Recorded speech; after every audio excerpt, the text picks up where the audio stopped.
Mbunge Kishoa atoa kauli ya kuna kuzuia uchaguzi mwaka 2025.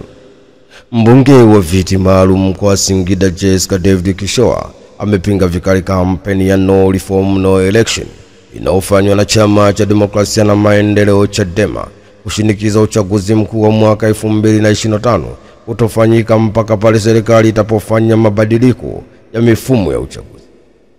Kishoa amezungumza hayo katika mkutano wa hadhara uliofanyika katika kata ya Mwanga iliyopo wilaya ya Mkalama mkoani Singida, ambapo amesema kwa jeshi la polisi lililopo na ulinzi na usalama hakuna mtu wa kuzuia uchaguzi kwani limejipanga kikamilifu. Kishoa ameendelea kusema kuwa kwa jeshi hili lililopo hapa, ulinzi na usalama, kuna mtu atazuia uchaguzi huu. Jeshi limejipanga na liko imara, na washukuru sana viongozi wa jeshi la polisi. Vile Jessica Kishoa amesema kuwa anaamini katika uchaguzi mkuu ambao utafanyika mwaka huu.